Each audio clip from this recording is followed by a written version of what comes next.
আসসালামু আলাইকুম। আমি এই মুহূর্তে রয়েছি রাজশাহী বিভাগের নাটোর জেলায়। আর আপনারা জানেন যে নাটোর হচ্ছে কাঁচাগোল্লার জন্য বিখ্যাত। আমি ঠিক কাঁচাগোল্লার একটা দোকানের সামনেই রয়েছি।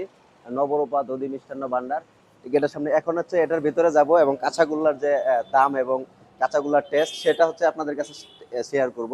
আর প্রত্যেকটা জেলারই কিন্তু এক একটা বিখ্যাত খাবার থাকে। যেরকম হচ্ছে নাটোর হচ্ছে কাঁচাগোল্লার জন্য বিখ্যাত। আমি চলে আসছি আজকে কাঁচাগোল্লার দোকানে।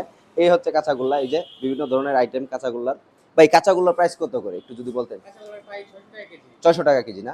যাই হোক, কাঁচাগুলো হচ্ছে 600 টাকা কেজি। আচ্ছা ঠিক আছে, আমাকে এক প্লেট দেন, আমি হচ্ছে এটা রিভিউটা দিব।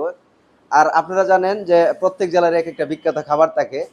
তো যেরকম আমাদের নেত্রকোনা জেলার বালিশ মিষ্টি, এইখানে নাটোরের হচ্ছে ঠিক কাঁচাগোল্লা। আমি হচ্ছে সেই কাঁচাগোল্লার ভিডিওটা আজকে দিতেছি।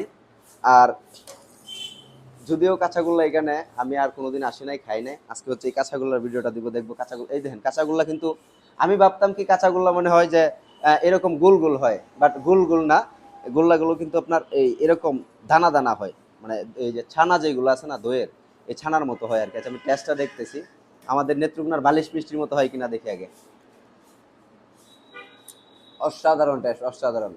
আপনারা আসতে পারেন নাটোরে। নাটোরে আসলে অবশ্যই এই কাঁচাগোল্লা খেয়ে যাবেন, যেটা হচ্ছে খুবই টেস্ট, খুব মানে এক কথায় অসাধারণ। শুধু জীবন মানে জন্মের পর থেকে শুধু নাম শুনছি যে নাটোরের কাঁচাগোল্লা, বগুড়ার দই, টাঙ্গাইলের চমচম, বিভিন্নভাবে নাম শুনছি। আজকে হচ্ছে সেই নাটোরের কাঁচাগোল্লা খাইতে চলে আসছি নেত্রকোনা থেকে নাটোরে। সত্যি অসাধারণ। আপনারা আসতে পারেন, টেস্ট করতে পারেন। অস্থির।